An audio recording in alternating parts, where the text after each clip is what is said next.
Assalamualaikum warahmatullahi wabarakatuh. Para mahasiswa sekalian, apa kabar? Semoga kalian dalam kondisi yang sehat walafiat dan senang sekali bisa bertemu lagi dengan Anda semua pada mata kuliah Teknologi Benih Pohon Hutan.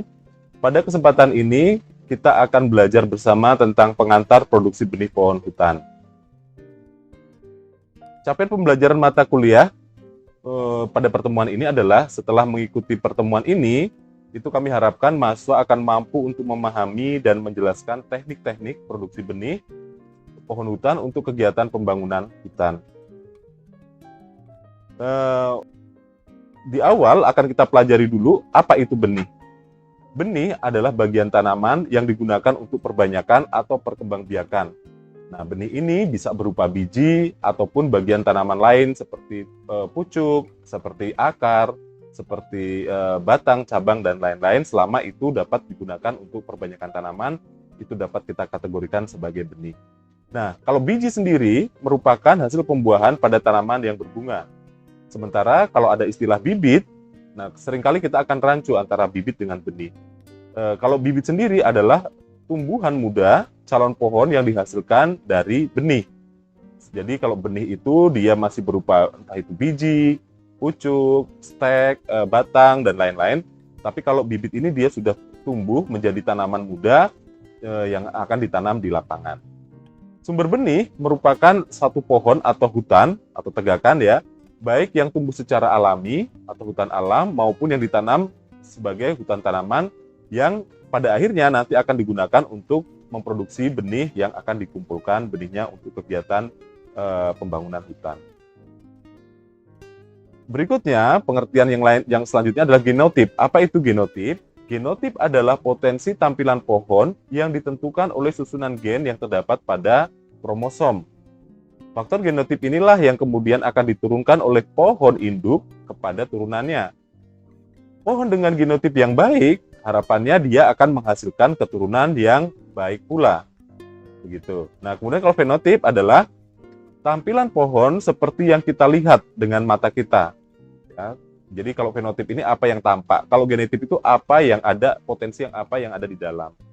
Nah, kalau fenotip ini itu ditentukan oleh dua faktor, yaitu faktor genetik yang berasal dari dalam potensinya, dan juga faktor lingkungan atau tempat tumbuhnya yang mempengaruhi penampilan atau tampilan pohon yang kita lihat sehari-hari.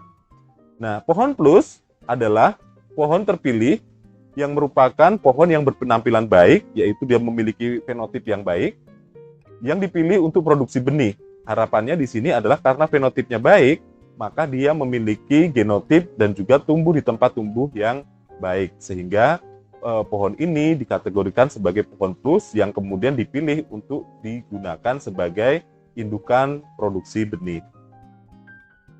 Kegiatan pembenihan tanaman hutan itu ada 5 ya. Ada 5 rangkaian. Yang pertama adalah memilih sumber benihnya. Jadi pemilihan sumber benih nanti bisa dari pohon plus, bisa dari tegakan benih. Nanti akan kita jelaskan lebih lanjut. Kemudian yang kedua adalah pengumpulan benih dari indukan-indukan yang menjadi sumber benih. Kemudian benih tersebut kita kumpulkan. Kemudian kita ekstraksi atau kita bersihkan benih. Ya, dibersihkan ini maksudnya dari kontaminan, dari daging buah, dari kotoran-kotoran yang menyertai benih, dan kemudian benih ini dikeringkan, ya, dikeringkan. Utamanya ini adalah untuk benih yang ortodoks ya, sehingga dia dapat dikeringkan. Kemudian yang kelima adalah pengujian benih, yaitu diuji mutunya sehingga benih ini kalau dia memenuhi standar, maka benih ini akan layak digunakan sebagai sumber bagi pembangunan hutan. Mutu benih itu menentukan beberapa hal ya. Yang pertama adalah jumlah benih yang harus disemaikan untuk memenuhi kebutuhan bibit ketika akan menanam. Jadi salah satu indikator mutu benih adalah persen kecambahnya. Jadi berapa jumlah benih yang diperkecambahkan dibagi dengan total benih yang berapa jumlah benih yang berkecambah dibagi dengan total benih yang dikecambahkan dikali 100%. Nah, itu kan tentu akan menentukan berapa persen kecambahnya.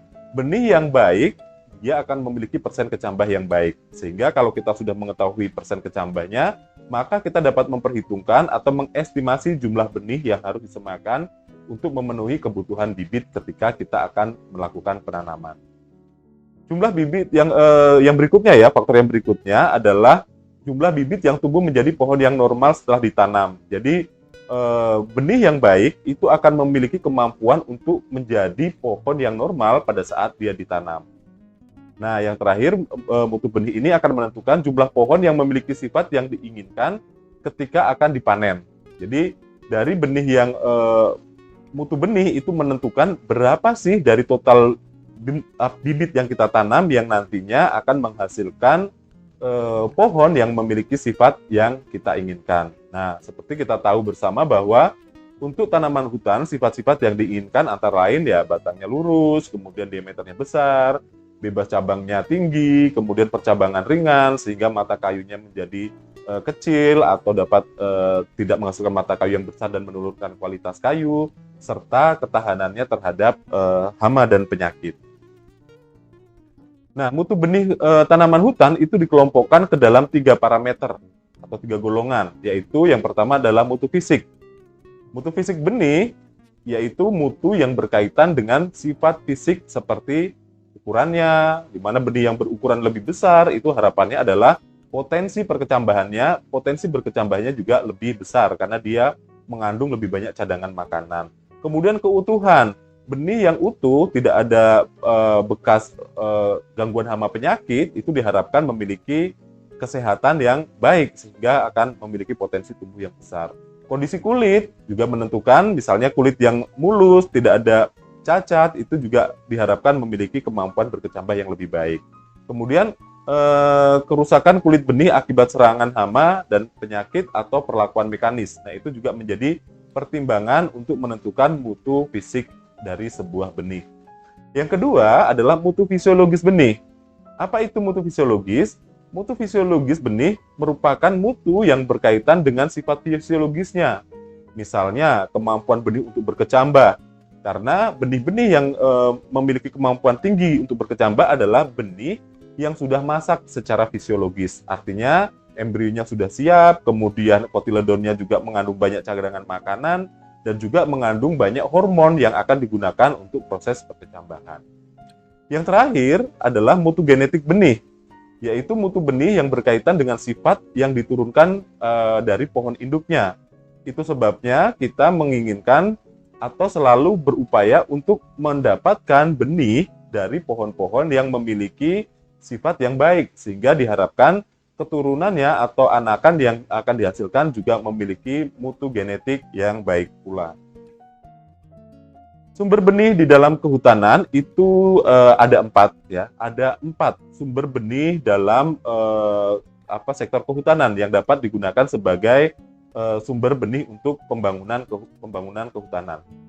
4 sumber benih ini ya, kalau kita urutkan dari kualitas yang tertinggi sampai kualitas terendah adalah yang pertama yang kualitasnya paling baik adalah kebun benih. Kemudian yang kedua adalah areal produksi benih atau APB, yang ketiga adalah tegakan benih, dan yang keempat adalah pohon plus atau pohon benih. Nah, masing-masing kriteria ini nanti akan kita jelaskan pada slide yang lebih lanjut. Nah, yang pertama adalah kebun benih. Apa itu kebun benih? Kebun benih merupakan tegakan yang ditanam khusus untuk produksi benih. Ya, memang tegakan ini betul-betul ditanam untuk memproduksi benih. Nah, kebun benih ini memiliki famili atau klon yang sudah teridentifikasi, yang sudah terdata. Kemudian kita tanam dengan klon-klon tersebut kita tanam supaya kita dapat menghasilkan benih yang memiliki genetik yang unggul. Oke. Nah, untuk penanaman kebun benih ini, setiap periode waktu tertentu pada saat dia di usia masih juvenil, itu dilakukan penjarangan selektif untuk membuang pohon-pohon yang kurang baik. Misalnya, pohon-pohon yang kurang memiliki sifat fenotip yang baik, misalnya terserang hama penyakit, kemudian pertumbuhannya tidak normal, percabangan batang bebas cabangnya rendah, nah itu akan kita seleksi, kita akan buang, dan kita hanya meninggalkan pohon-pohon yang memiliki kualitas yang baik, sehingga diharapkan apa yang akan kita hasilkan nanti juga akan memiliki kualitas yang baik. Oke, kemudian kebun benih ini setelah kita bangun itu perlu diberi jalur isolasi. Jalur isolasi ini artinya bahwa antara kebun benih itu dengan tegakan yang lain atau tegakan yang tidak terseleksi itu harus memiliki jarak minimal 200 meter gitu. Jadi dengan jarak tersebut itu diharapkan bahwa penyerbukan silang dari pohon-pohon dari apa namanya serbuk sari, pohon-pohon yang tidak kita inginkan itu tidak kemudian menyerbuki tegakan benih yang kita inginkan. Oke. Nah, kemudian kebun benih itu sebaiknya paling tidak itu memiliki 25 klon.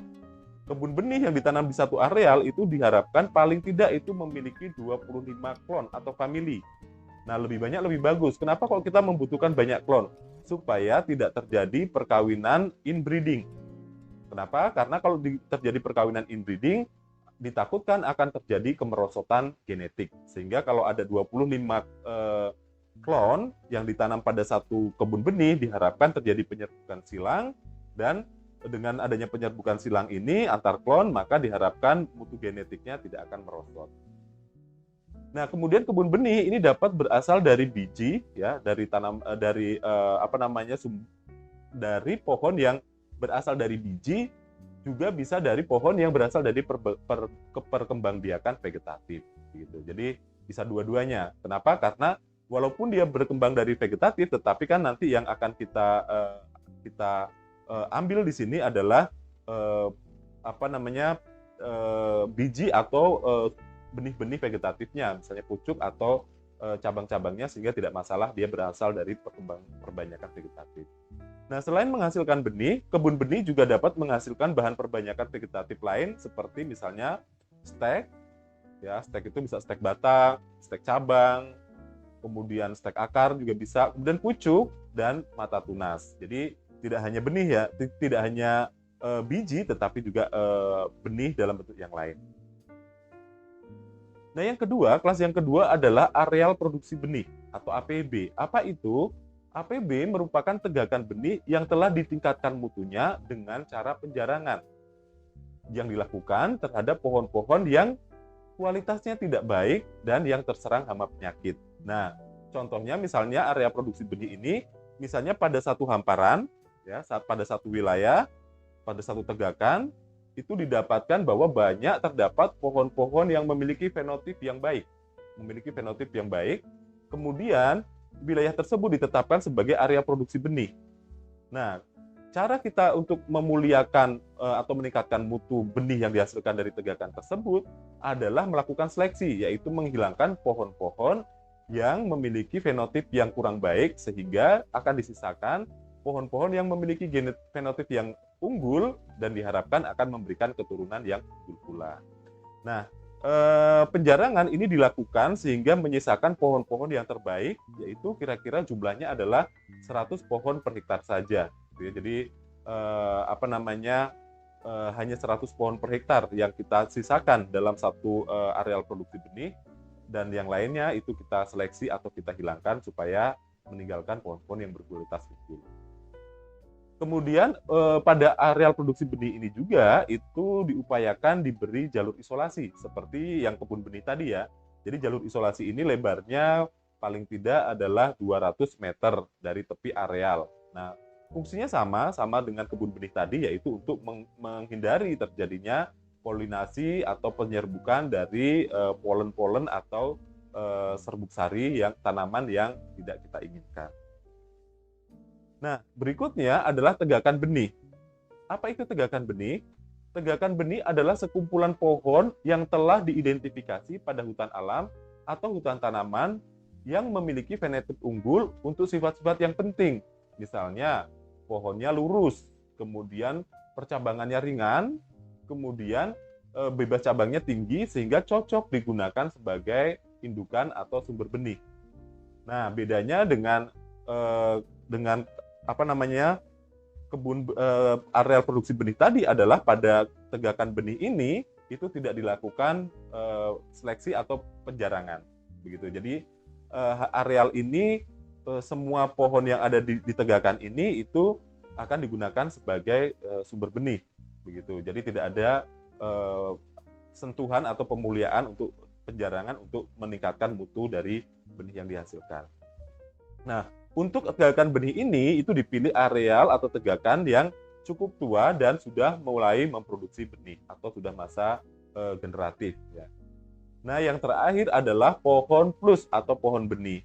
Nah, pohon plus ini adalah pohon ya yang berada di dalam satu kawasan hutan dan kemudian pohon ini memiliki ciri-ciri yang unggul, memiliki fenotip yang unggul sehingga kemudian diputuskan bahwa pohon ini akan digunakan sebagai indukan untuk perbanyakan atau untuk pengembangan hutan.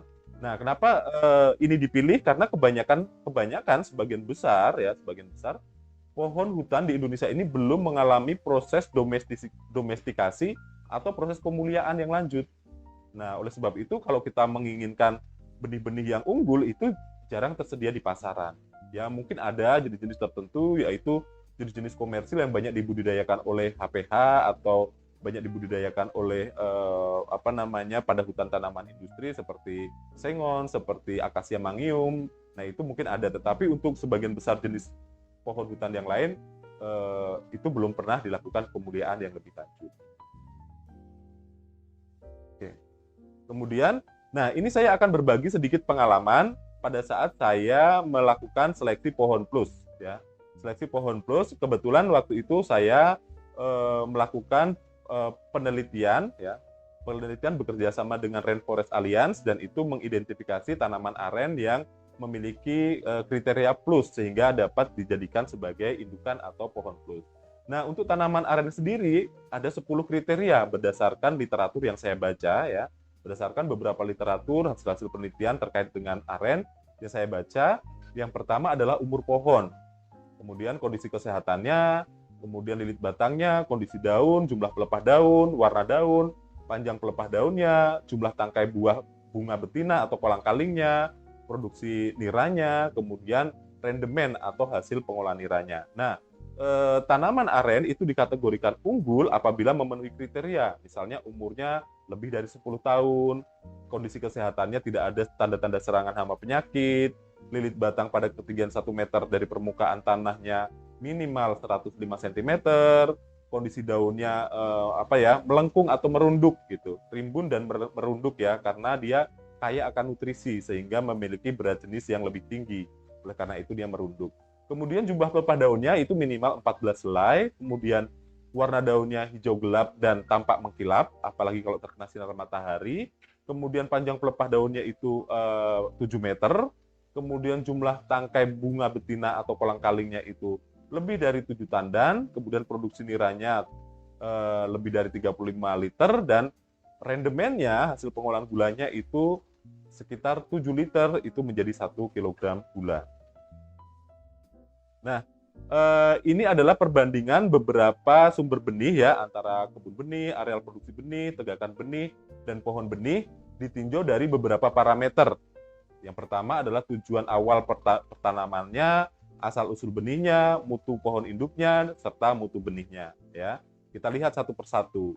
Untuk kebun benih itu jelas, tujuan awal penanamannya adalah untuk produksi benih. Sementara untuk sumber benih yang lain itu tujuan awal penanamannya adalah bukan untuk produksi benih. Kemudian untuk ciri yang kedua atau kriteria yang kedua adalah asal-usul benihnya. Kita lihat bahwa untuk kebun benih asal-usul benihnya jelas karena dia sudah tertera klonnya ya, sudah teridentifikasi klon atau familinya. Sementara untuk sumber benih yang lain itu tidak jelas. Kemudian mutu pohon induk, ya, mutu pohon induk untuk kebun benih jelas karena dilakukan seleksi, ya. Jadi pohon induknya terpilih dan teruji.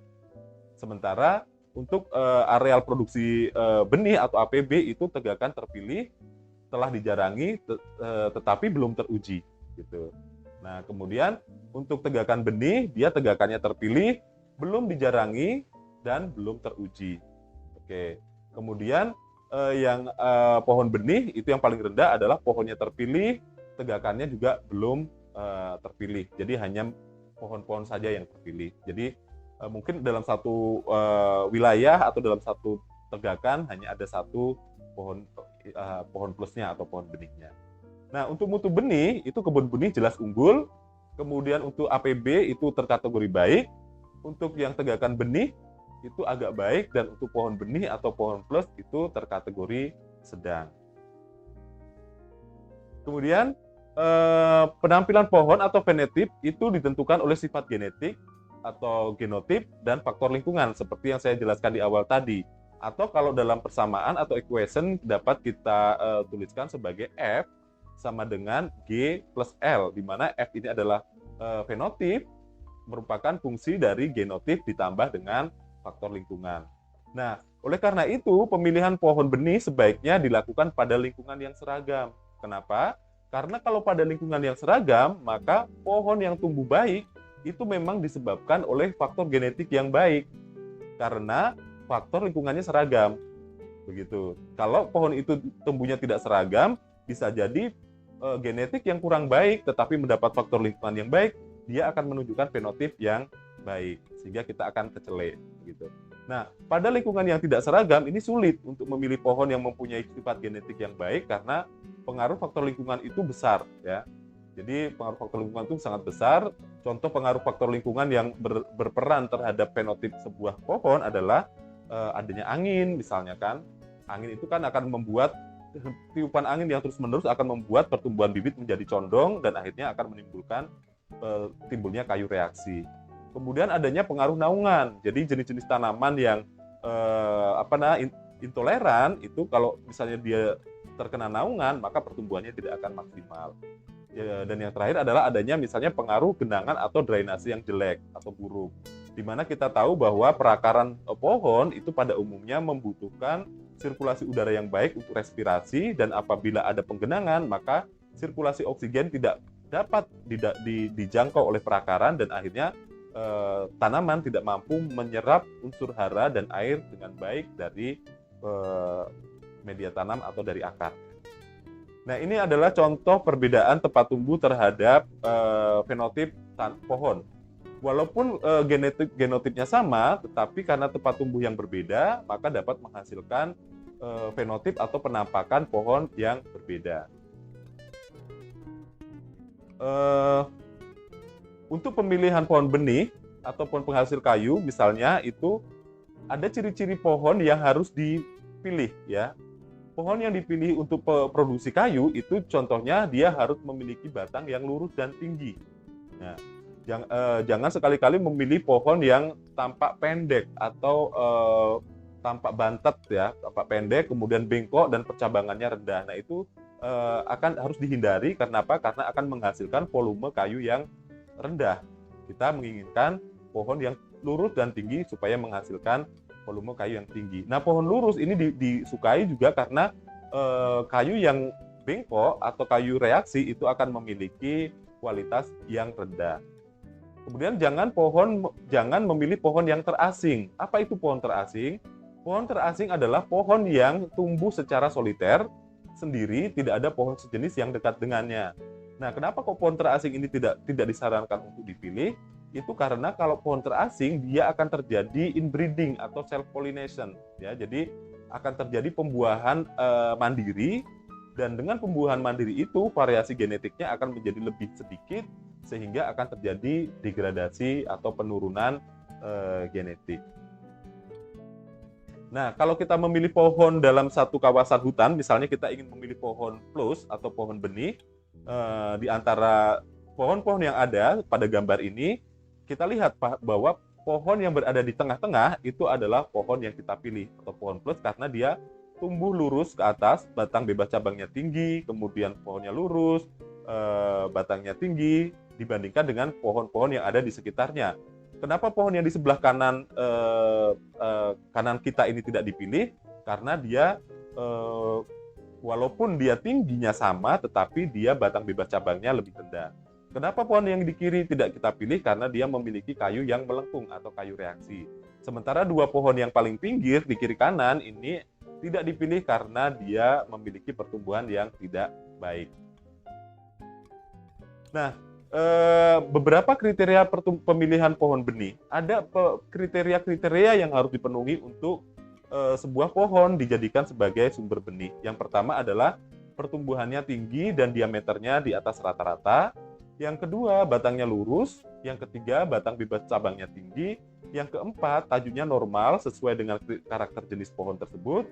Yang keenam adalah bebas hama dan penyakit. Yang ketujuh sudah berbunga. Yang kedelapan adalah mutu kayunya baik, dan yang kesembilan adalah cukup umurnya atau cukup tua sehingga benih yang dihasilkan sudah memiliki mutu yang baik karena pertumbuhan vegetatifnya sudah terlampaui. Nah, kemudian untuk pohon-pohon penghasil makanan ternak atau pupuk hijau atau pagar hidup ada beberapa kriteria yang harus dipenuhi. Yang pertama adalah pertumbuhannya cepat, ya karena kita menginginkan biomasa dari daunnya.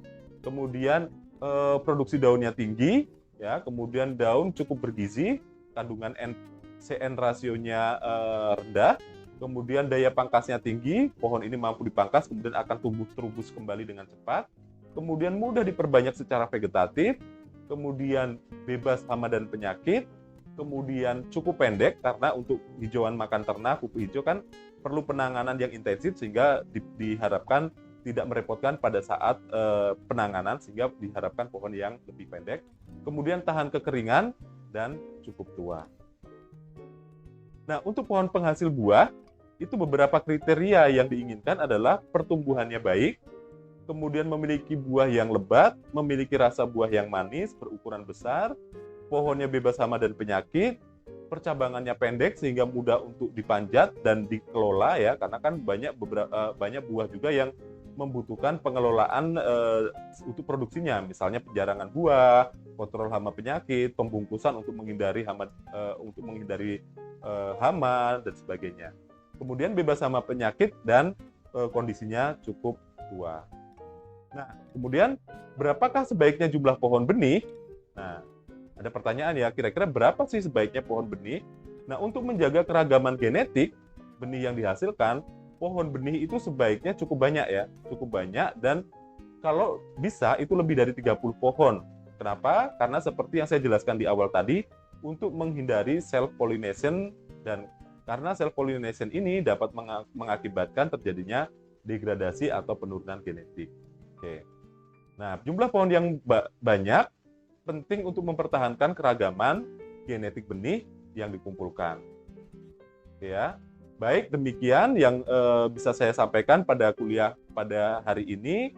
Apabila nanti ada hal-hal yang belum jelas, ada hal-hal yang ingin ditanyakan, saya akan sangat siap sekali untuk menjawab, kemudian menanggapi apa yang menjadi pertanyaan, apa yang menjadi keingintahuan Anda dalam mata kuliah ini, dan semoga apa yang saya sampaikan pada hari ini dapat menjadi sesuatu yang berguna bagi peningkatan pengetahuan Anda.